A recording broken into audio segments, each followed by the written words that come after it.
하나님 말씀 창세기 1장 26절부터 28절까지 우리 같이 한 목소리로 합독하겠습니다. 시작.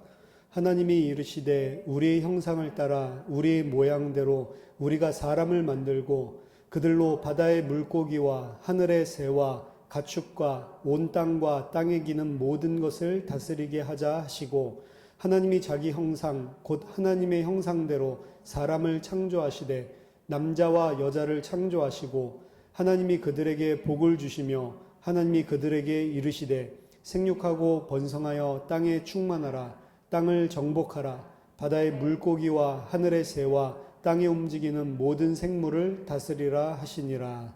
아멘. 오늘 이 하나님 여기에서 나와 있는 복수에 대해서 조금 설명을 하고, 그리고 또 하나님의 형상에 대해서 좀 같이 말씀을 나누겠습니다. 지금 일단 우리가 이 오경에서 하고 있는 것은 세컨드 리딩, 그리스도 중심으로 이렇게 해석하는 것들을 가미해서 지금 창세기 1장부터 이렇게 나누고 있지만, 먼저 생각해야 되는 것은 항상 이 퍼스트 리딩입니다. 그러니까 고대 근동 지방에서 당시의 이스라엘 사람들이 이 말씀을 들을 때 어떻게 받아들였냐라고 하는 것을 우선적으로 생각을 하는 것이 본문을 이해하는데 가장 먼저 필수적으로 필요한 부분입니다. 여기서 하나님이 우리라고 하는 표현을 사용하고 있죠. 복수의 개념을 사용하고 있는데, 유대인이나 이스라엘을 생각해 보면 유일신 사상이 너무나 강하기 때문에 사실은 삼위일체라든지 예수님이 하나님과 하나다라고 하는 이런 이야기들을 신성모독으로 생각을 하는 그런 나라였기 때문에, 그런 민족이었기 때문에 여기서 나온 것들을 어떻게 해석을 하고 이해해야 되는가, 이런 부분들을 학자들이 아무래도 많이 논의를 했습니다. 처음에 이 말씀을 들었을 때 하나님이 내가라고 한 것도 아니고 우리가라고 했을 때 오리지널 독자들은 이것을 어떻게 이해를 했는가, 이 부분에 대해서 여러 가지 의견이 있는데요. 먼저 첫 번째는 하나님이 천국의 천사들과 회의에서, 천상회의에서 말씀하시는 것. 그래서 천사들이 그 하나님의 보좌실에 있고 그 천사들에게 우리라고 하는 개념으로, 하늘에 속한 하나님과 그 천상의 존재들을 우리라는 개념으로 이해를 한 것, 이런 식으로 설명을 합니다. 이스라엘인들에게 있어서 천국의 개념은 하나님이 그 보좌에 앉아 있고 천사들에 의해서 둘러싸여져 있는, 우리 계시록에서도 봤지만 항상 그런 그림을 이 천국 보좌실의 그림으로 생각을 하고 있었기 때문에 그 하나님이 사실은 그 천사들, 신은 아니고 하나님과 같은 존재는 아니지만 그 천상적인 존재들에게 말을 하고 있는 거다라고 이렇게 이야기했습니다. 그리고 메르디스 클라인이라고 하는 요 학자는 하나님이 그룹 천사들에게 지금, 그룹 천사는 천사들 중에 가장 높은 상위 랭크된 천사인데 그룹들에게 이야기하고 있는 것처럼 보인다라고 이야기를 했습니다. 이 일은 나중에 창세기 3장 22절에서도 21절에서도 저들이 선악을 아는 일에 우리 중 하나와 같이 되었다라고 하면서 그룹 천사를 보내서 이 생명나무를 접근하지 못하도록 막게 되는 그런 부분이랑 겹쳐서 생각을 하고 있고, 창세기 11장에서도 바벨탑을 쌓을 때 우리가 내려가서 저들이 하는 일을 살펴보러 가자라고 할 때 또 이 복수로 쓰이고 있는데, 이런 부분들에 대해서 전부 다 이렇게 천상적인 존재, 천상에 있는 천사들에게 하나님께서 말씀하시는 걸로 이야기를 하고 있죠. 이거는 퍼스트 리딩의 관점에서 본다면 사실은 굉장히 자연스러운 그림이다라고 볼 수가 있는 겁니다. 그리고 두 번째 주장은 하나님이 성자이신 그리스도에게 하신 말씀이다라고 보는 겁니다. 나중에 이거는 이제 퍼스트 리딩이라기보다는 성경 66권을 통해서 이제 삼위 하나님의 정체, 삼위 하나님의 비밀이 알려지고 난 신학적인 관점으로 이렇게 본 거죠. 그래서 하나님이 모든 창조를 그리스도를 통해, 그리스도로 인하여서, 그리스도를 통과해서 모든 것을 창조했다라고 했기 때문에 하나님이 창조하실 때 그리스도와 함께 계획을 세우고 의논하고 그리고 그 그리스도와 함께 창조하는 이런 장면이다. 그래서 제2위이신 그리스도에게 하나님께서 하시는 말씀이다. 이렇게 두 번째로 생각을 하고요. 그리고 세 번째는 궁켈이라고 하는 학자. 이 궁켈이라고 하는 학자는 좀 중요한 사람인데요. 헤르만 궁켈, 독일 학자고, 이 바벨론 문서들이 많이 나왔을 때 이 성경에 있는 창세기가, 창조 이야기가 에뉴마 엘리시를 본딴 거다라고 이야기를 하고, 각종 여러 가지 이스라엘, 우리가 가지고 있는 구약 성경을 고대 문헌이랑 빗대서 비교 종교학적으로 그렇게 이야기했었던 자유주의 영향을 많이 줄 수밖에 없는 그런 학자입니다. 똑똑한 사람인데요.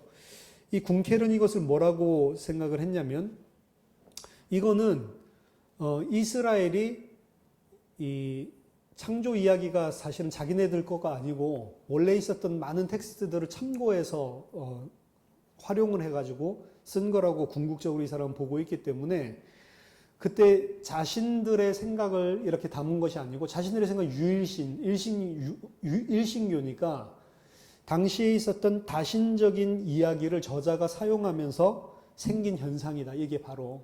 그러니까 역시 창세기라든지 모든 성경은 그때 당시에 있었던 문헌들의 영향을 받아서 그 영향들을 카피하거나 차용을 해서 썼기 때문에 자신들은 유일신을 믿지만 자신들이 사용한 텍스트 자료에는 다신적인 이야기가 써 있으면 그걸 이제 빠뜨려 먹고 이렇게 옮겨오는 이런 실수들이 생긴다는 거죠. 그렇게 발생한 현상이다라고 이야기를 하는 겁니다.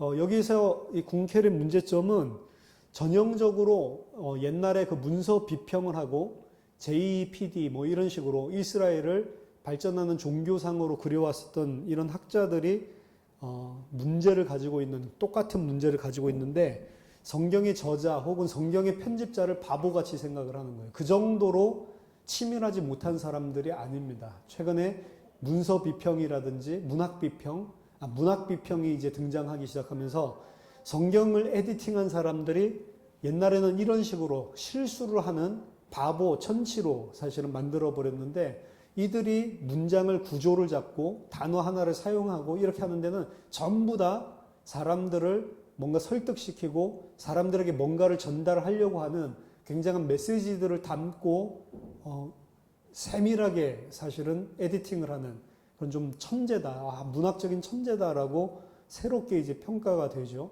그 새로운 문학 비평에 의해서 평가가 되면서 이전에 봤었던 것들이 얼마나 어리석은지, 이건 제가 서론에서 문서 비평에 대해서 좀 이야기할 때 말씀을 드렸습니다. 예를 들자면 성경에서 모순이 되는 것 같은 이야기, 그리고 또 성경에서 이름이 막 바뀌는 이야기, 성경에서 또 똑같은 사건이 반복되는 이야기, 이 모든 것들이 다 문학 장치라는 거죠. 그래서 옛날에는 JEPD, 여호와 문서, 엘로힘 문서 이런 식으로 나눴다고요. 하나님을 엘로힘이라고 표현한 문서를 차용한 것, 여호와라고 말한 문서를 차용한 것, 이것 가지고 성경을 다 쪼개고 있었다고. 그렇지만 문학 비평이 발전하고 난 다음에 발견한 거는 엘로힘이라고 하는 단어가 언제 쓰였는지, 그리고 야훼라고 하는 그 단어가 언제 쓰였는지를 분석을 해보니까 거기에는 언약적인 이유들이 다 있다는 거죠. 그래서 여호와라는 이름을 쓸 때는 항상 이스라엘 백성과 하나님과의 관계, 언약적인 관계를 중요하게 생각할 때 그 이름이 그 문맥상 그렇게 나오는 것이지, 이게 무슨 엘로힘 문서 따로 쓰고 야훼 문서 따로 쓰고 그런 것들이 아니라는 거죠. 그래서 이 사람들이 이야기하는, 궁켈이 이야기하는 이것도 다신교에 있었던 문서를 그대로 뺏겨오면서 차용하면서 거기에 있던 것들을 남겨놓은 흔적이다라고 하는 식으로 말하는 것들은 사실은 그런 똑같은 오류를 범하고 있는 거고, 사실은 이 궁켈의 의견은 받아들일 만한 가치가 없는 거죠. 만약에 그런 흔적을 단순하게 지금 현대에서 발견한 게 아니고 여기에 대해서 이미 수천 년 전에 유대인들도 다 발견을 했거든요.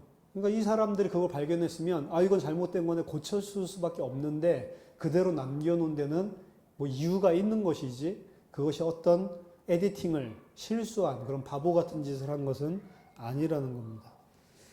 그리고 네 번째는 하나님이 피조물에게 말씀하시는 거다라는 겁니다. 그 피조물은 뭐냐면 그 땅. 그래서 하나님이 땅으로부터 인간을 만드셨다라고 하는 것을 보여주는 거예요. 그런 식으로 주장을 하는데 신빙성이 굉장히 약하죠. 다섯 번째는 plural of majesty라고 해서 장엄함, 하나님의 그 왕권을 나타내는 그런 복수다라고 주장을 했습니다.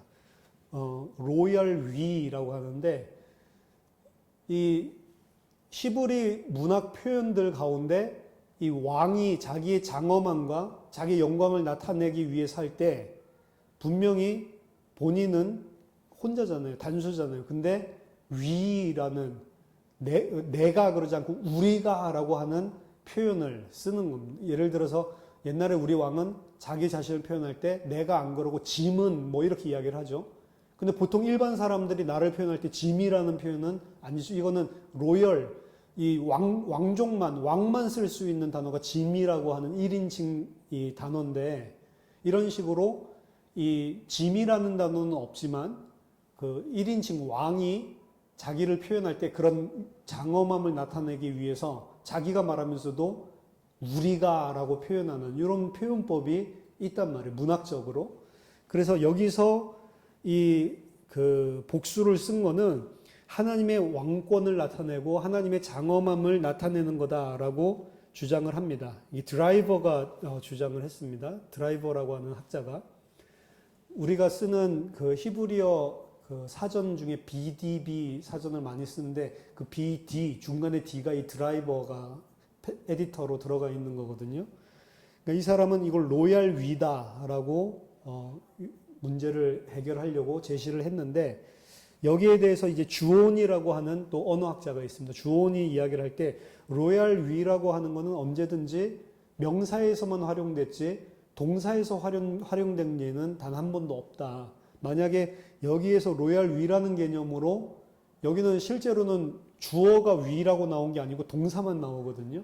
동사를 복수로 쓴 것은 만약 여기서 그런 식으로 사용됐다면 굉장히 독특한 예외고 사실은 그렇게 사용된 용례가 없기 때문에 드라이버의 주장은 문제점이 있다라고 문제를 제기했습니다.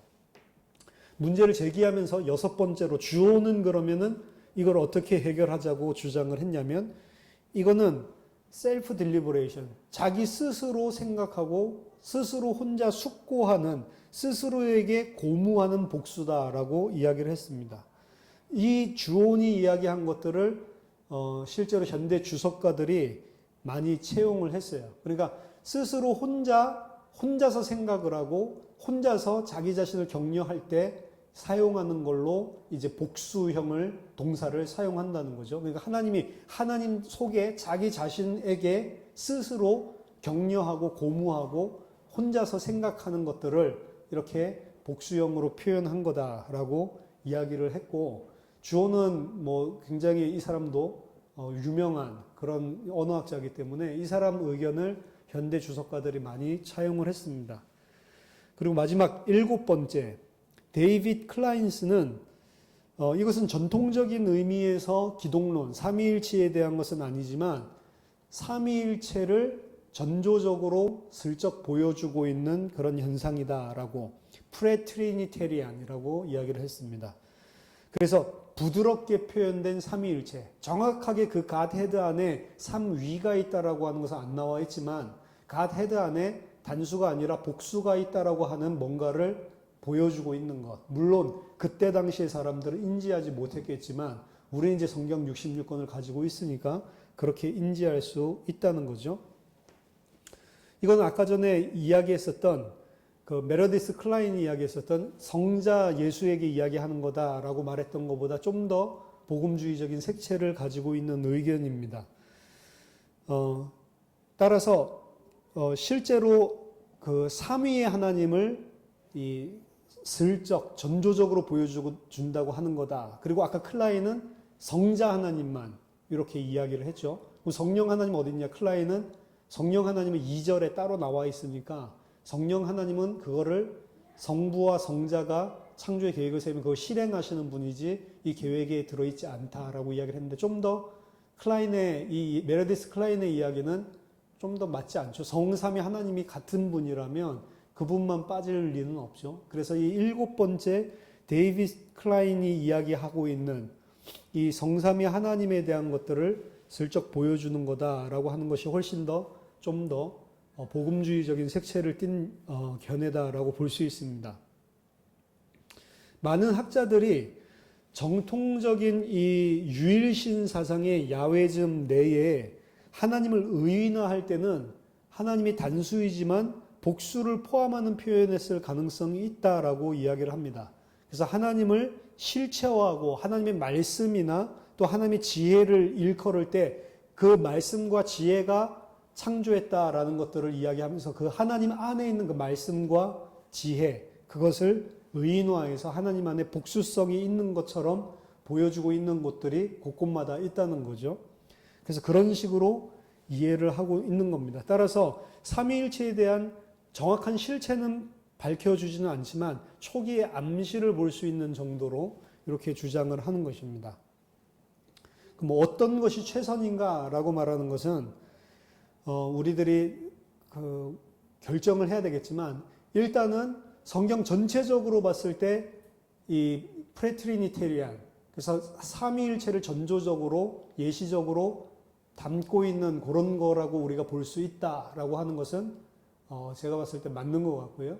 다만 이걸 보고 이게 삼위일체의 증거야라고 말하기는 힘들죠, 사실은. 그리고 1차 first reading 관점으로 봤을 때는 천상 보좌실에서 하나님께서 천상 회의 가운데서 이야기하고 있는 거다라고 보는 것들이 1차, 그때 당시에 유대인들이 이해했었던 천상의 보좌실에 대한 이미지를 봤을 때 그렇게 1차적으로 이해하는 것이 가장 어떻게 보면 이 7가지 견해 중에 뭐 혼자 숙고한다라든지 뭐 이런 것들은 아닌 것 같아요. 로열 위 같은 건 굉장히 좋은 건데 이 복수 동사로 사용된 적이 없으니까 약간 받아들이기가 힘든 거고요. 그래서 그런 1차 리딩과 2차 리딩에서는 좀 그런 식으로 이해를 하는 게 가장 균형 잡힌 것 아닌가라고 생각을 합니다.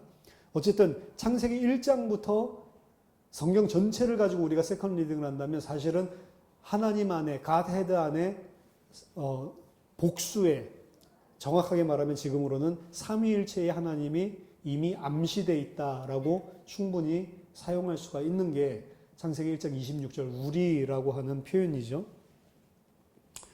그 하나님이 계획 세우기를 우리의 형상을 따라 우리의 모양대로 우리가 사람을 만들고 우리의 형상 그리고 우리의 모양이라고 나와 있죠. 영어로는 우리의 이미지 그리고 우리의 likeness 이렇게 되어 있는데 원어에는 우리의 형상 셀렘과 우리의 모양 다뭇, 셀렘과 다뭇 이 두 가지로 표현되어 있습니다. 이 형상과 모양에 대해서도 학자들은 여러 가지 그 의견을 피력을 했는데요. 첫 번째는 형상과 모양은 서로 다른 것을 의미한다라고 주장하는 겁니다. 형상이라고 하는 것은 사람의 자연적인 능력, 이성, 인격성을 의미하는 것이고 그를 하나님과 같이 만드는 초월적인 의미를 의미한다. 그러니까 그 형상이라고 하는 것은 능력, 이성, 인격성 이런 자연적인 육신적인 인간의 성격을 이야기하는 거고 모양 다뭇이라고 하는 것은 하나님과 같이 만드는 초월적인 영역에서의 사람의 특징을 말하는 거다. 이렇게 주장하는 것은 중세적인 개념에서 나온 거지 텍스트 자체에서 이야기하는 것과는 좀 거리가 먼 겁니다. 텍스트 자체에서 형상은 육신적인 걸 말하고 모양은 하나님답게 만들어주는 초월적인 걸 말한다. 뭐 이렇게 해석하기는 힘들고 그런 식으로 이해한 사람은 거의 없을 거라는 거죠. 두 번째 주장은 사람을 하나님과 같이 만들어주는 영적인 본질 이게 바로 형상이고 그리고 모양이다라고 이야기를 하는 겁니다. 그래서 하나님의 형상, 하나님의 모양 이거 두 가지를 아까는 구분했죠. 근데 이거는 구분하지 않고 하나님의 형상대로 하나님의 모양대로 만들었다라고 하는 것은 인간을 하나님과 같이 만드신 그 영적인 본질을 이야기하는 거다라고 이야기하는 겁니다. 이것도 마찬가지로 중세 신학에서 나온 의견입니다. 세 번째는 사람을 하나님과 같이 만드는 육체적인 본질, 그러니까 아까 전에 두 번째는 영적인 본질이라고 이야기했다면 아니고 육신적인, 육체적인 본질을 이야기하는 거다. 이 고대인들은 하나님이 뭔가 형상과 폼을 가지고 있을 거라고 상상을 했고 그 사람들이 이제 주장을 한 겁니다. 하나님도 뭔가 모양이 있고 형상이 있겠지. 우리 눈에 안 보이지만 우리 눈에 이 가시적으로는 안 보이지만 하나님도 뭔가 모양을 가지고 있고 그 모양 그대로 하나님도 우리와 같은 이런 모양을 가지고 있으니까 그 모양대로 만들었다는 거죠. 이것들은 고대에 있었던 뭐 플라톤 영향을 받은 거기도 하고요. 이데아의 세계에 있는 것들이 이 땅에 실제 세상 속에 뭔가 반영돼서 모형적으로 왔다라고 하는 개념이죠. 고대인들은 그렇게 하나님이 모양과 폼을 가지고 있다라고 생각을 했습니다. 그래서 그것이 보여지지 않더라도 그것 자체는 하나님과 똑같은 이런 모양, 육체적인 모양을 이야기하는 거다라고 생각을 했습니다. 그래서 셀렘이라고 하는 것은 이미지를 말하는 것이 아니고 이미지로 해석을 해놨잖아요. 셀렘, 형상, 이미지를 말하는 것이 아니고 진짜로 하나님의 그 모양, 폼, 그거를 이야기하는 거다. 그래서 셀렘을 폼으로 해석해야 된다라고 주장을 했습니다. 이 사람들이 들이대는 근거는 창세기 5장 3절입니다. 아담은 130세에 자기의 모양 곧 자기의 형상과 같은 아들을 낳아 이름을 셋이라 하였고, 그러니까 여기서 아담이 자기의 모양과 자기의 형상을 닮은 아들을 낳았다. 그럼 우리들이 보통 아들을 낳으면 그 아들은 아버지 모양과 형상을 닮잖아요. 그러니까 이 아담이 자기의 아들을 낳았을 때 그 아들의 모양과 형상이 자기와 비슷했다라는 것들을 5장 3절에서 이야기하는 것처럼 하나님도 그런 모양이나 형상 가졌으니까 사람을 지금 눈, 코, 입 있는 이런 모양으로 만든 거다. 그래서 셀렘은 형상이라고 하면 안 되고 그냥 폼, 딱 그대로 하나님의 모양 그대로를 만들어준 걸로 해석해야 된다라고 세 번째는 주장을 하는 겁니다. 네 번째는 고대 근동학적인 관점에서 퍼스트 리딩에 가까운 건데요. 이것은 사람이 하나님의 지상적인 대표자로 만들어졌다는 표현이다라고 이야기를 하는 겁니다.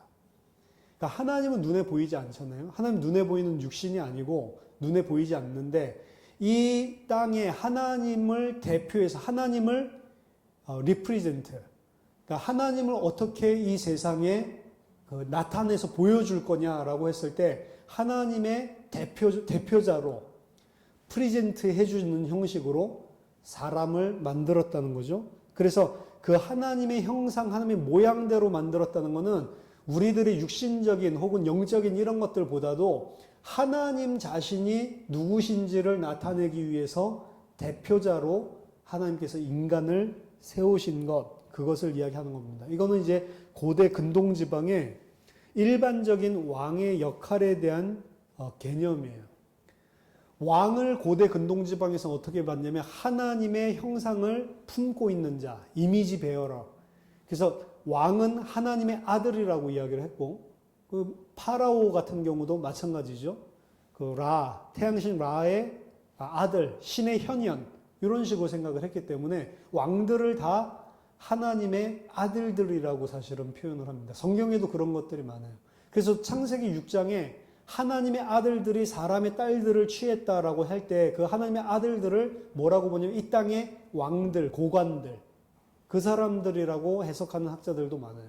왜냐하면 하나님의 아들들이라고 하는 거는 좀 이따 살펴보겠지만 성경 안에서도 그냥 일반적인 이스라엘 백성도 장자긴 장자지만 특별하게 왕들을 지칭할 때 하나님의 아들들이라는 이런 표현들을 많이 하거든요.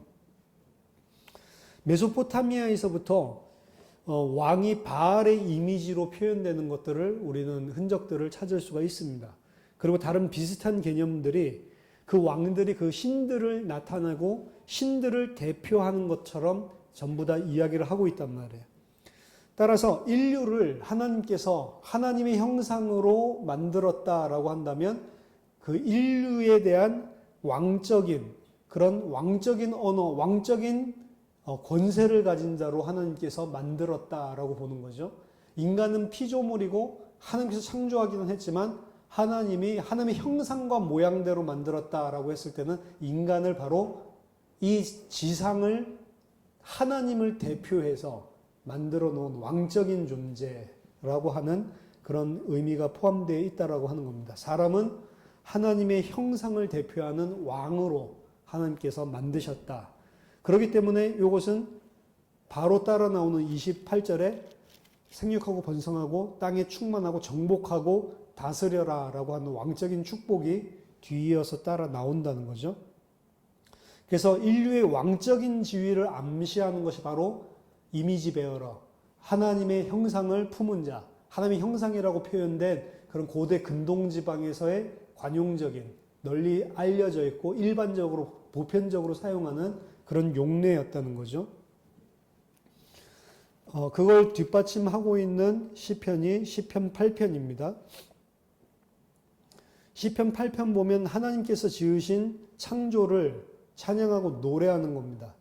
여호와 우리 주여, 주의 이름이 온 땅에 어찌 그리 아름다운지요, 주의 영광이 하늘을 덮었나이다. 주의 대적으로 말미암아 어린아이들과 젖먹이들의 입으로 권능을 세우시며 이는 원수들과 보복자들을 잠잠하게 하려 하심이니이다. 3절부터 이제 창조가 나옵니다. 주의 손가락으로 만드신 주의 하늘들과 주께서 베풀어 두신 달과 별들을 내가 보오니 사람이 무엇이기에 주께서 그를 생각하시며 인자가 무엇이기에 주께서 그를 돌보시나이까. 그를 하나님보다 조금 못하게 하시고 영화와 존귀로 관을 씌우셨나이다. 주의 손으로 만드신 것을 다스리게 하시고 만물을 그의 발 아래 두셨으며 곧 모든 소와 양과 들짐승이며 공중의 새와 바다의 물고기와 바닷길에 다니는 것이니이다. 여호와 우리 주여, 주의 이름이 온 땅에 어찌 그리 아름다운지요. 창조를 이야기하면서 4절에 사람의 창조에 대해서 이야기를 하고 있는 겁니다. 정확하게 3절은 하나님께서 6일 동안 창조한 창조물들을 이야기하는 거고, 그리고 4절에 마지막 창조하신 인간에 대해서 이야기하는 겁니다. 사람이 무엇이기에 주께서 그를 생각하시고 인자가 무엇이기에 주께서 그를 돌보시나이까. 이게 26절에 사람 세울 때 특별히 하나님께서 계획을 세우시는 장면을 보여주는 거죠. 다른 것들을 지을 때는 그냥 말씀으로 짓는데 26절에 사람을 지을 때는 분명한 계획을 가지고 있음을 보여주고 있기 때문에 사람이 도대체 무엇이기에 그렇게 특별한 것도 아닌데 똑같은 피조물인데 하나님께서 그를 생각하시고 돌보십니까? 라고 하면서 5절에 그를 하나님보다 조금 못하게 하시고 영화와 존귀로 관을 씌우셨다. 그리고 그 만드신 모든 것들을 그 발 아래 두셨다. 모든 피조물들을 다스리게 만드셨다라고 하는 거죠. 그래서 데이비드 클라인스는 인류를 하나님의 대리자로서 이 개념이 단순하게 다스리고 정복하다라고 하는 거에서 왕적인 하나님의 대리에서 통치자다라고 하는 단어에서만 나온 것이 아니고 형상이라고 하는 그 단어 자체에서 그 이미지가 이미 그 뜻이 다 함의되어 있다라고 보았습니다. 따라서 하나님의 대리자이면서 하나님 자신을 이 땅에 제시하고 있는 것이 바로 인간이라는 거죠. 따라서 하나님의 이미지, 고대 근동지방에서 왕을 대신해서 자기 자신의 형상을 깎아서 동상을 만들어서 세우고 절하게 만들었던 그런 왕의 이미지처럼 하나님의 이미지로 이 땅에 왕을 대표하고 왕을 대리해서 세워놓으신 것은 아무런 생명이 없고 움직이지 못하는 살아 숨쉬지 못하는 동상이 아니고 인간, 살아 숨쉬는 생명이 있는 살아있는 생명체로서 하나님이 누구신지 임재 자체를 실제로 보여줄 수 있도록 만든 게 사람이다라는 거죠.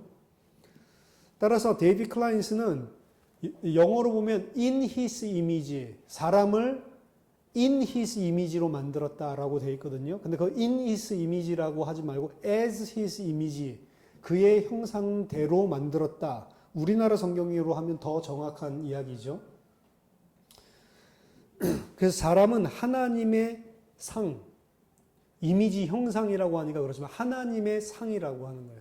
살아서 움직이는 하나님의 상, 하나님이 누구신지, 하나님이 가지신 영광과 존귀가 무엇이고 하나님이 어떤 분인지를 그대로 이 땅에 나타내주는 살아있는 상이라고 하는 거죠. 이 땅에서의 하나님의 육체적인 레프레젠테이션이라고 보는 겁니다. 또 이 안에서 보는 또 다른 요소는 이 형상이라고 하는 것은 하나님과 인간을 관계시키는 도구, 언약적인 관계를 가지게 하는 요소라고 하는 것입니다. 왜냐하면 하나님이 사실은 창조하시고 하나님이 왕이시지만 인간을 대신해서 이 땅의 왕으로 이 땅을 하나님을 대리해서 통치하게 도우셨다는 것은 이거는 옛날 종주국과 종속국 사이에 있는 이 속주 제도라고 그러는데 큰 왕이 있고 바살 킹이라고 그럽니다. 그리고 그 속주 왕에게 속해 있는 큰 왕에게 속해 있는 속주 왕이 있어요. 로마도 그렇게 했죠. 예를 들면 헤롯은 왕이긴 왕인데 분봉왕이고 그 로마의 이 네로 그 시저 아래에 있는 왕이잖아요. 그렇지만 유대 땅 안에서는 자기가 왕처럼 완전히 행동을 하잖아요. 그런 것처럼 하나님이 실제적인 왕이지만 우리를 그 하나님의 부속하는 그런 작은 왕으로, 그래서 하나님이 지으신 모든 것들을 통치하는 왕으로, 그렇기 때문에 하나님을 대표하는 이 땅의 상으로 만들었을 때 인간은 그냥 단순하게 만든 생명이 없는 상도 아니요, 살아있는 상이면서 동시에 하나님과는 그런 큰 왕과 작은 왕이라고 하는 언약적인 종속 관계가 내포된다고 하는 거죠. 다섯 번째 또 다른 관점은 신천지에서는 아니죠. 그 안상홍의 증인 거기서 말하는 것처럼 남성과 여성, 하나님의 남성성과 여성성을 이야기하는 거다라고 주장한 사람들도 있습니다. 이 사람들은 이 다섯 번째 의견을 적극 우리만 이야기하는 게 아니겠다 이러면서 이 사람들 이야기했던 것들을 내놓겠죠. 근데 누구나 보더라도 말도 안 되는 소리죠, 사실은. 퍼스트 리딩으로 봤을 때 가장 근접한 거는 아까 전에 고대 근동 관점에서 하나님의 형상으로 만들었을 때 하나님을 대신하는 대리 통치자로 왕으로 만들었다라고 하는 것이 가장 적합합니다. 특히 아까 전에 시편 8편에서 봤듯이 시편 8편은 하나님께서 창조하신 것 중에 사람을 어떻게 이렇게 했냐 하고 사람을 사실은 높이고 있는 것 같지만 누구를 지칭하는 거냐면 사람 중에서도 다윗 계열의 왕을 이야기하는 거예요. 여기서 말하는 건. 그럼 아담을 뭘로 보고 있냐면 왕으로 보고 있는 거고, 그리고 이스라엘이 아니고 이스라엘 중에서도 다윗 계열의 왕을 하나님께서 어떻게 저렇게 모든 것을 다 통치할 수 있는 모든 권세를 주셨냐라는 표현에서 다윗을 찬양하는 시예요, 사실은. 다윗 계열의 왕을 찬양하는 시입니다. 그러니까 다윗 계열의 왕인데 다윗 계열의 왕은 다 무너졌잖아요. 그러니까 나중에 히브리 기자는 똑같은 이걸 가지고 다윗 계열의 왕으로 오신 예수 그리스도 설명하면서 이 시에서 말하는 다윗 계열의 왕이 바로 예수님 이야기하는 거다라고 해서 이걸 그대로 따다가 히브리서에서는 예수님한테 적용을 시키고 있는 겁니다. 그게 시편 8편입니다. 자, 하나님의 형상이라고 하는 부분을 우리가 이야기를 하고 싶다면 셀렘이라고 하는 한 단어만으로도 충분히 표현해주고 있는데 왜 셀렘과 다뭇 두 가지 표현을 했을까? 물론 시브리어라고 하는 것은 뭐 항상 반복하고 다른 단어를 사용해서 대꾸같이 이런 식으로 표현하는 케이스가 많이 있기 때문에 뭐 그런 식으로 이야기를 하면 뭐 별다른 문제는 되지 않지만 왜 굳이 두 단어를 사용했을까라고 하는데 어떤 사람이 쓴 아티클에 보면 이 셀렘이라고 하는 단어는 정치적인 지도자에게 사용되는 단어라고 합니다. 그러니까 왕을 이야기하는 거죠. 아까 우리가 설명했었던. 따라서 왕적인 신분을 강조하기 위해서 셀렘을 사용을 한 거라고 보고, 다뭇이라고 하는 것은 하나님의 왕이 아니고 왕은 왕인데 하나님의 종, 하나님께 예속된 종이라고 하는 관계를 표현할 때 다뭇이라는 것이 사용된다라고 아주 흥미있는 그런 아티클을 썼습니다. 저도 뭐 이제 수업 시간 듣기만 하고 직접 읽어보지는 않았지만 만약에 그게 맞다라고 한다면 정말로 그 다뭇과 셀렘이라고 하는 용례가 왕이면서 그러면서도 종이라고 하는 걸 나타낸다면 사실 굉장히 밸런스 있는 이야기가 셀렘과 다무단에 들어가 있을 수가 있는 겁니다.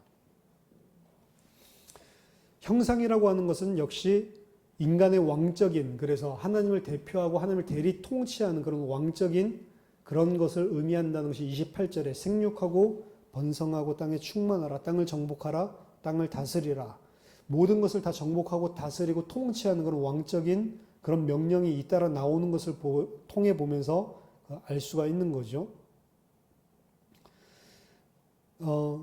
단 우리가 여기서 굳이 다무시 그런 종이라고 하는 것은 표현을 하고 있지 않다 하더라도 창세기 1장을 통해서 본다면 이런 왕적인 권세와 하늘부터 다스리는 모든 복을 받은 것 같은 그런 인간의 이런 거의 하나님 같은 모습을 강조해서 보여주고 있다라고 한다면 다뭇에서 굳이 표현되지 않더라도 창세기 2장에서는 그 왕은 어떤 왕이어야 하는지를 보여주는 겁니다. 그것은 하나님의 말씀에 절대적으로 순종하고 선을 넘지 않고 자기의 피조물됨과 자기의 종됨을 하나님 앞에서는 인정해야 된다는 거죠. 창조주와 피조물 구분, 요거를 염두에 둬야 된다는 겁니다. 하지만 그럼에도 불구하고 창세기 1장에서는 사람과 하나님 사이에 유사점이 존재를 하고 있는 것입니다. 유사점이 존재하고 있다라고 하는 것은 아까 시편 8편에 사람을 하나님보다 조금 못하게 하셨다. 이걸 반대편에서 보면 하나님보다 못한 존재지라고 볼 수 있지만 또 반대에서 본다면 하나님보다 조금 못해? 이건 엄청난 거죠. 사실 사람에게 주셨다라고 하는 것이.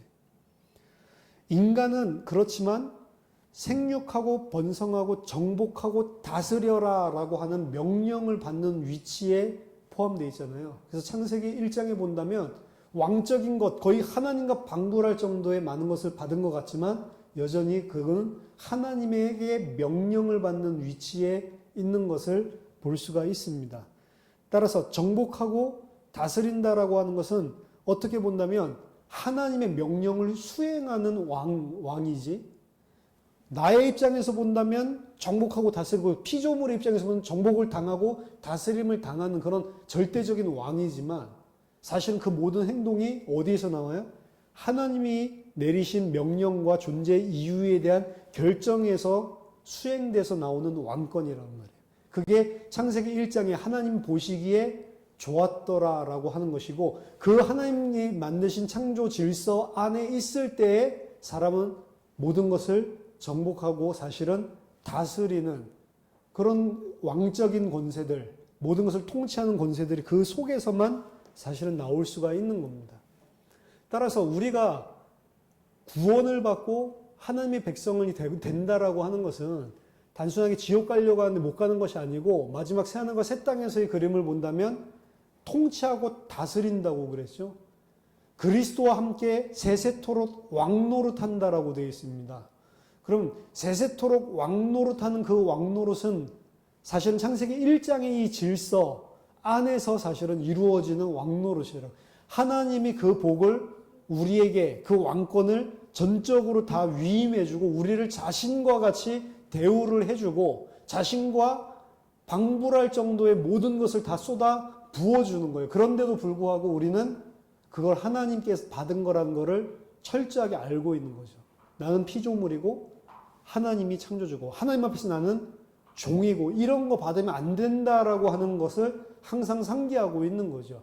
그렇게 될 때에만, 그 관계 질서가 깨지는 걸 죄라고 그러고 그 관계의 질서가 그대로 유지될 때에만 하나님의 명령과 질서 안에서 나타나는 게 이 통치권이었단 말이에요. 그게 창세기 1장에서 나타난 인간의, 하나님께서 주시는 인간의 왕권입니다. 사실은 하나님의 왕권 안에 포함된 인간의 왕권이죠. 스스로 따로 독립하는 것이 아니고. 사람의 왕권은 그래서 하나님의 왕권을 반영하고 있는 겁니다. 하나님처럼 다스리지만 그도 하나님의 다스림을 받아야 되는 왕인 거죠. 이 왕적인 신분은 모든 하나님께서 창조하신 모든 것을 다 다스리라고 하는 겁니다. 사실은 하나님께서 다 다스렸잖아요. 창세기 1장 지금까지 보면 기품이라든지 흑암이라든지 이 모든 것들을 하나님께서 하나하나 다 다스리고 컨트롤 하셨고, 그리고 이 파괴적인 것들은 여전히 남아있는 상태에 있지만 그 모든 것들이 다 하나님의 철저한 통제 가운데 있었고, 그리고 그 가운데서 인간에게 그 왕권을 다스리라고 다 주신 것입니다. 하지만 그 통치권을 죄로 말미암아서 상실하게 되는 거죠. 사람은 하나님의 형상, 이것은 하나님의 총독, 바이서리라고 부르고요. 아니면 하나님의 대리자, 바이스제런이라고 부릅니다. 그래서 바이스제런, 뭐 대통령을 뭐 프레지던트, 뭐 부통령을 바이스 프레지던트라고 하죠. 그것처럼 바이스제런으로 하나님께서 대리자로 우리를 만들었다는 겁니다. 그래서 하나님 대신 그레이트 킹을 대신해서 다스리는 바살킹으로, 속주왕으로 우리를 종주왕, 속주왕의 개념으로 우리를 만드셨다는 거죠. 결국에 이 고대 근동적인 관점에서 본다면 이 하나님의 형상이라고 하는 것, 하나님의 모양이라고 하는 것의 개념은 왕권의 많은 무게들이 실리고요. 왕권에서만 끝나는 것이 아닙니다. 성경 안에서 그 이미지, 하나님의 형상이라고 하는 것은 더 발전된 개념으로 흘러갑니다. 특히 굳이 형상이라고 하는 단어가 빠져 있는 곳에서도 여전히 그 개념은 존재를 하는데요. 그 형상이라고 하는 것이 왕권에서 좀 더 나아간 것이 바로 sonship, 하나님의 자녀됨이라고 하는 겁니다. 하나님의 형상이라고 하는 데는 sonship이 포함되어 있다. 그래서 구약에서 이 sonship이라고 하는 것, 하나님의 자녀됨이라고 하는 것은 아담일 때는 전 인류를 향한 하나님의 단어였을지 모르겠지만 이것이 타락한 이후에는 한정됩니다. 누구에게로 한정되냐면 이스라엘, 아브라함의 자손에게로만 한정이 되죠. 더 이상 모든 인류를 대표하는 데 사용한 것이 아니고 하나님께서 택하신 어떤 소수 특정한 그룹에게만 하나님의 자녀됨, 하나님의 sonship이 사실은 사용되고 있는 것을 알 수 있습니다. 이 형상이라고 하는 것이 어떻게 sonship을 반영하고 있냐라고 하는 것을 볼 수 있는 게 아까 전 창세기 5장 3절에 아담이 자기의 아들을 낳고 자기 모양, 자기의 형상대로 낳았다라고 이야기를 했죠. 따라서 분명한 다뭇과 셀렘이 순서는 바뀌었지만 창세기 5장 3절에서 그대로 쓰면서 그 형상과 모양을 가진 자는 아담의 아들이었던 것처럼 창세기 1장에서도 그 형상과 모양을 가지고 이 땅에 온 자, 그 자는 바로 하나님의 아들이다라고 하는 개념이 1장 27절과 5장 3절에서 찾을 수 있는 개념입니다. 누가복음에서 나오고 있는 족보는 이를 분명히 하고 있습니다. 결국에 아담의 족보까지 거슬러 올라가서 그 아담 위에 누가 있다고 이야기하냐면 하나님이 있다고. 그 하나님의 아들이라는 그런 개념을 분명히 누가복음에서도 암시를 하고 있는 거죠. 따라서 하나님의 모양을 가지고 있다는 것은 아들과 아버지와의 관계 또한 의미하는 겁니다. 따라서 두 가지 모티브가 서로 얽혀 있는 거죠. 킹십과 sonship, 이 두 가지가. 그리고 그 킹십과 sonship의 왕권과 그리고 그 아들의 권세, 이걸 갖다가 최종적으로 가지고 있는 하나님의 형상이 무엇인지를 죄로 말미암지 않고 죄와 오염되지 않고 순수하게 이 땅에 리프리젠트, 나타내신 분이 바로 예수 그리스도입니다. 정말로 왕권과 그리고 sonship, 아들된 권세, 이 두 개를 가지고 있는 하나님의 형상이 무엇인지를 드러내는 것이 바로 그리스도죠. 그래서 신약에서 예수 그리스도를 하나님의 형상이라고 이야기하는 거예요. 사실은 예수 그리스도가 하나님의 형상을 가지고 있다라고 하는 개념을 가지고 창세기 1장을 다시 쳐다본다면 사실 원래 창조된 인간, 그것은 사실은 엄청난 것입니다. 그리스도와 방불한 자로 우리를 만드신 거라, 사실은. 그리고 그리스도와 방불한 자로 만드셨다라고 하는 것을 한 가지 생각해 볼 것은요. 사람을 하나님께서 만드셨는데 그 사람을 만드실 때 그리스도와 같은 존재, 사실은 동등한 존재라고 볼 수 있어요. 창세기 1장에 나와 있는 아담은 뭐 삼위일체 하나님은 아닌데 거의 그리스도 같은 존재로 만든 거예요. 왜냐? 하나님의 아들이죠. 모든 것을 하나님께서 만드신 것을 다 왕적으로 통치하죠. 거의 그리스도가 가지고 있는 모든 것들을 다 가지고 있는 자예요, 사실은. 만약에 그 상태에서 범죄하지 않고 타락하지 않고 쭉 갔다라고 한다면 사실은 그리스도랑 똑같은 거잖아요. 어떻게 본다면. 그래서 창세기 1장에 있는 이야기들을 봤을 때 하나님의 영역에서 한번 거꾸로 생각을 한번 해보세요. 하나님의 영역에서는 과거, 현재, 미래가 없다라고 이야기를 했죠.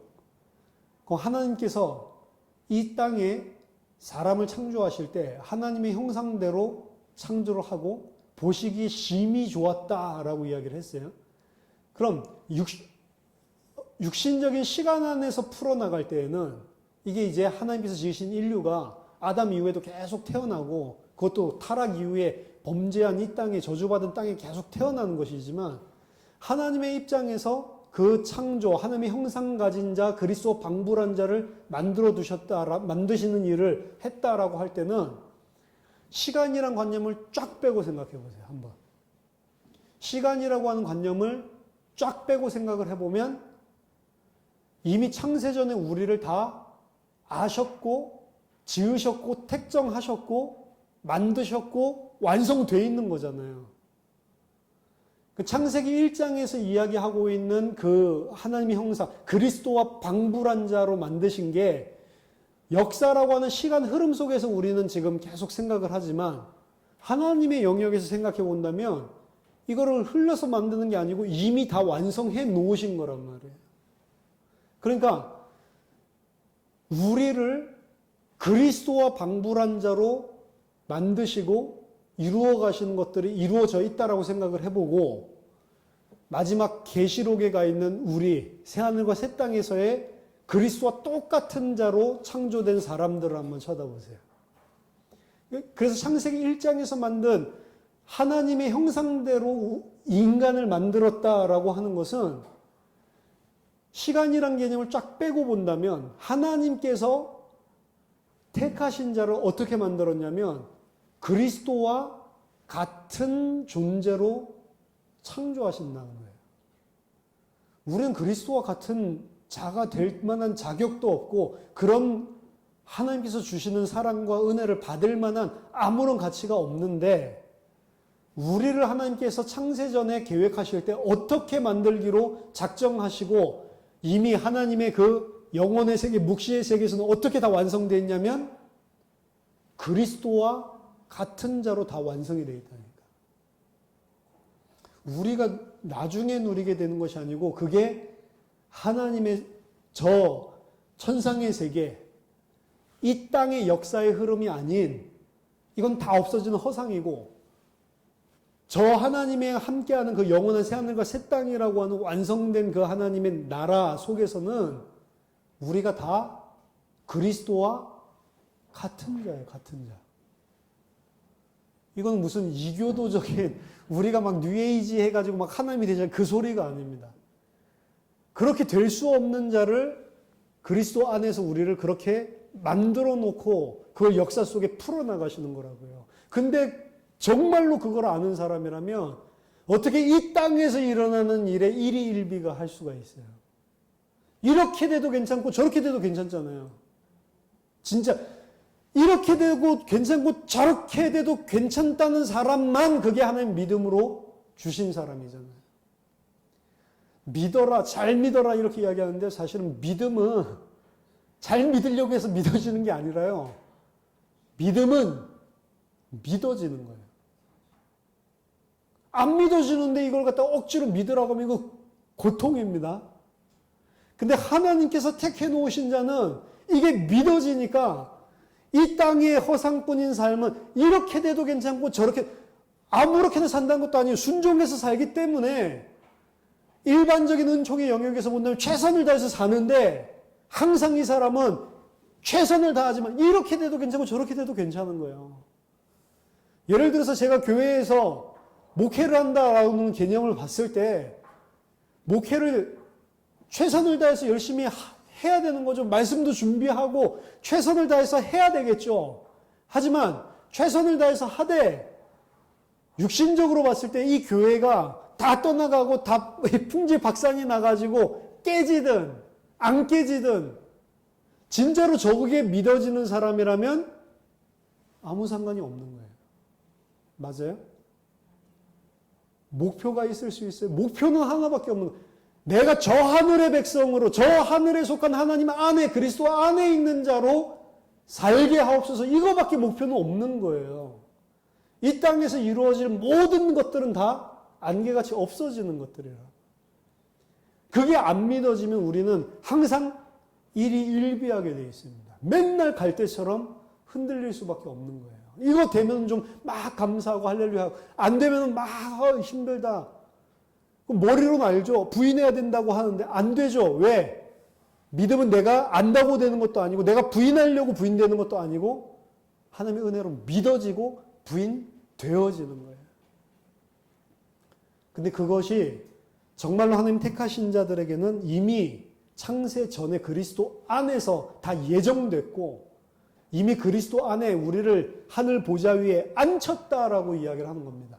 완성된 미래를 살아가는 거예요. 그러니까 그 믿음이 있어야지만 이 땅에 초연할 수가 있는 거예요. 그 사람만 이 땅에 가치를 두지 않고 그게 부딪히고 믿어진 사람만 하늘의 거 위에 거를 바라볼 수 있는 거예요. 이게 안 믿어지는데 암만 위에 거 바라봐라. 이게 더 좋은데요, 뭐. 그렇죠? 절대로 그게 그래서 하나님의 은혜와 사랑으로 그게 무엇인지 감각되어지고 믿어지고 은혜로 그게 받아진 사람만 신앙생활을 하고 그리스도인으로 살아가게 되는 겁니다. 사실은. 하나님이 택하신 자는 이 말이 무슨 말인지를 알게 될 것입니다. 하지만 하나님이 택하시지 않은 사람은 절대로 못 깨닫게 돼 있어요. 그러니까 어떻게 해요? 나를 부인해야 되는 게 그리스도인의 삶이니까 계속 나 부인하려고 돛닦고 있는 거예요. 그게 아니라 사실은 부인하는 것이 아니고 부인되어져야 돼요. 왜? 진리를 알기 때문에. 진리를 아니까 너희가 자유케 된다. 내가 진리를 아니까 이제 제 마음대로 지어도 되는구나. 그 소리가 아니잖아요. 진리를 아니까 뭐에서 자유케 돼요? 이 땅에서 자유케 된다고요. 이 땅, 율법. 내가 뭐를 잘해서 얻어보려고 했었던, 내가 뭘 잘해가지고 해야 했지만, 하나님 그 영역에 다를 줄 알았던 그 율법과 인본주의와 이 땅의 세상적인 육신적인 모든 가치에서 해방되는 거예요. 그러니까 이렇게 돼도 감사하고 저렇게 돼도 감사한 거예요. 육신적으로 따지면 감사 못할 일이 얼마나 많아요. 기뻐하지 못할 일이 얼마나 많아요. 근데 그런 기뻐하지 못할 일이 일어난 사람 보고 항상 기뻐해라. 쉬지 말고 기도해라. 범사에 감사해라 라고 이야기하고 있는데 그거를 억지로 하라라고 생각을 한다면 그것만큼 끔찍한 율법이 없죠. 근데 그게 믿어진 사람은 그 삶을 가는 거예요. 바울의 삶을 보더라도 그래서 실제로는 육신적으로 세상적으로 봤을 때는 엄청나게 저주받은 것 같고 어떻게 저렇게 살 수가 있어 라고 했지만 바울에게는 그런 것들이 하나님이 다 은혜라고 이야기를 하는 겁니다. 그 속에서도. 구약에서 창세기 시편 8편에서 또한 룰러십 그리고 선십 이 부분을 동시에 반영을 하고 있는 것이고요.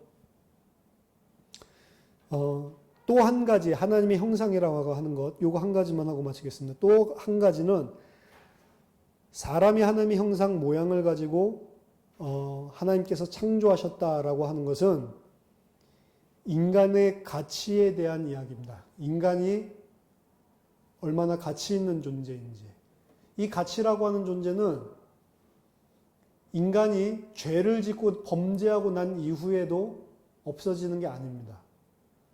물론 불신자들, 이방인들, 하나님 모르는 자들은 짐승과 뭐 한 가지죠. 그래서 우리가 그냥 푸시케, 네페시 하야, 하나님 모르는 그런 존재 똑같다라고 이야기를 하지만 성경에서 분명히 타락하고 난 이후에도 창세기 9장에 보면 사람을 죽이지 말라고 그랬고 피 흘리지 말라고 이야기를 합니다. 왜냐? 사람은 하나님의 모양이고 하나님의 형상이기 때문에 라고 이야기를 하거든요. 따라서 사람이라고 하는 존재는 타락했고 그리고 범죄하였고 하나님을 알지 못하고 영적으로 보면 짐승과 같은 수준이라 할지라도 그것을 우리가 평가하거나 판단하면 안 돼요. 왜냐? 우린 모르잖아요. 그 사람이 하나님 택하신 사람인지 아닌지 모르잖아요. 사람은 다 이 땅에 우리가 사는 동안 분명히 불신자고 하나님 모르는 사람이라도 내가 하나님의 자리에 서지 않으려면 그 사람들도 다 하나님의 형상이라고 가치, 존엄성 이런 것들을 인정해 줘야 되는 겁니다. 그러니까 함부로 불신자들에게 이제는 짐승 저 하나님 알지도 못하면서 저 먹는 것만 열라 밝히네 이렇게 하지 말라고요.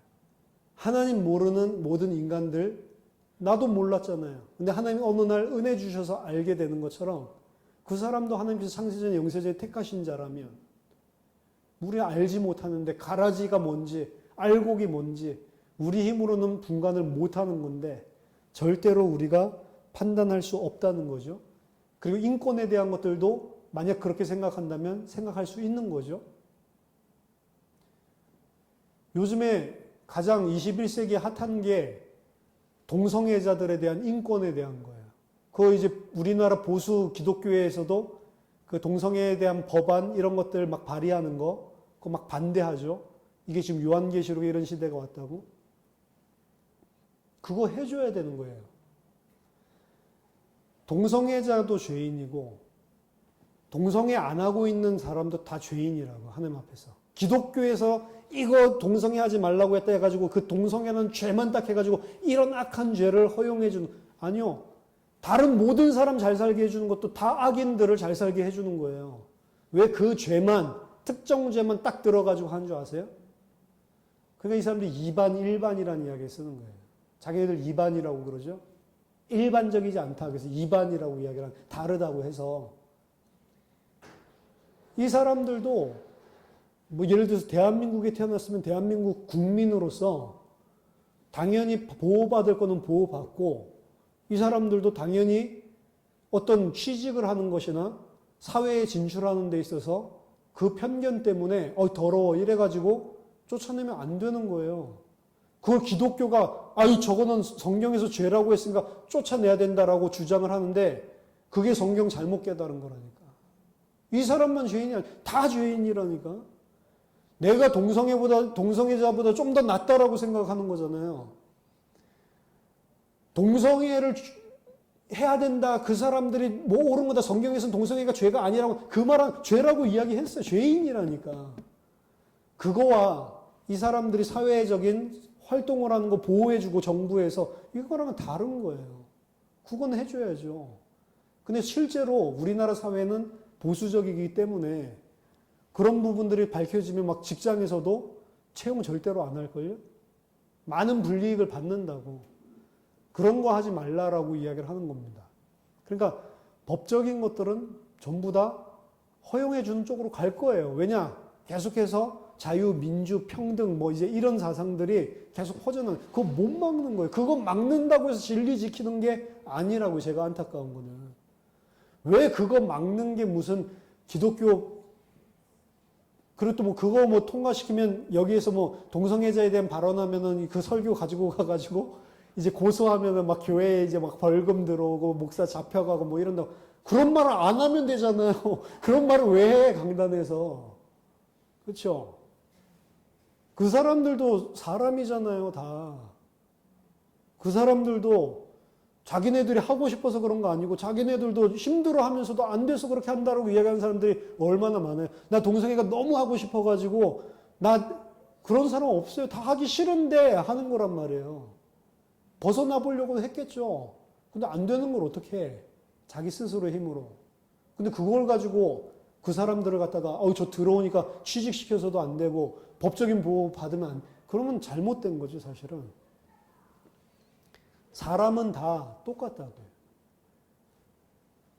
하나님이 택한 자가 있고 택하지 않은 자가 있지만 그거 우리 판단할 소지가 아닙니다. 가룟 유다가 우리보다 못됐어요? 아니라니까. 우리가 더 악할지도 모르고 하나님 보실 때는 전부 다 심판받아야 되는 죄인이라니까요. 만약 내가 죄인이라는 사실을 알고 하나님의 은혜로 살아난 사실을 아는 자가 맞다면 사람들의 인간의 가치, 존엄성 이거를 어느 관점에서 봐야 되냐면 하나님의 형상이다. 심지어 그게 진짜로 이것이 하나님의 은혜로 믿어진 신앙의 사람들은 성경에 보니까 자기를 핍박해서 돌로 쳐서 죽이는 사람들을 보면서도 하나님 저들이 알지 못해서 저러는 겁니다. 저들을 용서해 주십시오. 그렇게 기도하잖아요. 왜? 저들 가운데도 하나님의 형상이 있을 수 있잖아요. 그리고 있었잖아요. 바울. 그 자리에 있었잖아요. 스데반이 그 기도를 하고 그들 용서하고 저들 자체를 그 자리에서 판단하지 않고 하나님의 자리에 쓰지 않고 심지어 자기를 잡아 죽이고 하나님을 대적하는 그 사람들을 보면서도 그 사람들을 보면서 사실은 자신도 보고 그 사람들을 하나님으로 평가하지 않는, 판단하지 않는 그리고 그 사실이 사실은 맞았잖아요. 그 자리에 바울이 딱 버티고 있었잖아요. 스데반을 죽이는 자리에. 인간은 어떤 방식으로라든지 그래서 우리들이 하나님의 형상이라는 생각을 가지고 있어야 돼요. 그래서 불신자들을 대할 때 신자기 때문에 불신자야? 저 우상숭배자야? 이런 것들은 내가 하나님 자리에 또 서 있는 것입니다. 그들 가운데 하나님의 사람이 있을 수 있다라는 생각을 하고 그들에게도 복음을 전할 수 있도록 마인드를 가져야 되는 거지. 저 우상숭배하니까 망할 거야. 그런 식의 생각 가지고 있는 게 잘못된 것들이야. 그렇죠? 지금 하나님의 형상이라고 하는 것들을 만약 하나를 정확하게 우리가 가지고 있어도 실제 사회생활과 그리고 이 세상 사람들과 섞여 나가는 생활 속에서도 그들은 우리에게 핍박을 하고 그들은 우리를 잡아 죽일지언정 사실 그리스도인이 그들에게 욕먹을 짓은 안 하게 돼 있는 거예요. 어떻게 본다면. 왜? 전부 당하면서도 다 그럴 수밖에 없다라고 생각을 하고 저들도 하나님의 은혜가 있으면 하나님이 택하신 자가 있으면 반드시 하나님께서 살리신다는 걸 알고 있기 때문에 어떻게 보면 알고 나니까 좀 손해보는 장사를 하는 거죠. 근데 그게 하나님의 형상을 가진 자입니다. 왕권, 그리고 선십, 아들된 권세, 그리고 가치, 모든 인간의 가치성에 대한 것. 그 세 가지가 창세기 3장, 5장, 그리고 9장 이렇게 나타나는 하나님의 형상에 대한 이야기라고 합니다. 그래서 왕권, 선십, 그리고 9장에서는 가치성. 그래서 하나님의 형상이라고 하는 것을 창세기에서는 이 세 가지 큰 그림 속에서 이야기하고 있다라고 봤습니다. 다음 시간에는 이 사람을 하나님의 형상으로 만들었다라고 하는 게 하나님보다 조금 못하게 만들었다고 했잖아요. 근데 구약 성경을 통해서 사람을 보고 하나님이라고 부르요. 사람을 보고. 그 사람이 정말로 하나님께서 택하신 사람을 어느 정도로까지 이야기를 하고 있는지 생각을 해볼 필요가 있습니다. 그리고 어떻게 사람을 하나님이라고 불러? 왜요? 그 말하고 있는 아담, 사람은 예수 그리스도 이야기하고 있는 거기 때문에 본질적으로. 그 구약에서 사람을 보고 하나님이라고 한 거를 예수님이 나한테 한 이야기처럼 이야기를 하신다. 그리고 궁극적으로 하나님이 택하신 자들은 다 그와 같이 될 것이기 때문에 또 맞는 말입니다, 사실은. 그래서 저와 여러분들이 하나님의 형상이라고 하는 것을 좀 더 깊이 있게 생각하는 그리고 그런 것들이 실제로 우리의 삶들 속에서도 묻어나오는 그런 믿음의 사람 되기를 바랍니다. 기도하겠습니다. 하나님 감사합니다. 흙이요 먼지요 아무것도 아닌 무의 존재, 없음의 존재였던 저희들을 하나님 생명 주시고 하나님의 형상으로 그리스도 안에서 함께 영원토록 왕노릇할 자로 하나님과 같은 자로 하나님께서 저희들을 은혜 주시고 사랑해 주셔서 그 안에 저희들을 불러주셔서 너무나 감사드립니다. 하나님 그것 알고 그것 믿는 자로 하나님 이 땅 살 수 있도록 저에게 이 밤에도 새 은혜를 더하여 주시옵소서. 예수 그리스도 이름으로 기도하옵나이다. 아멘.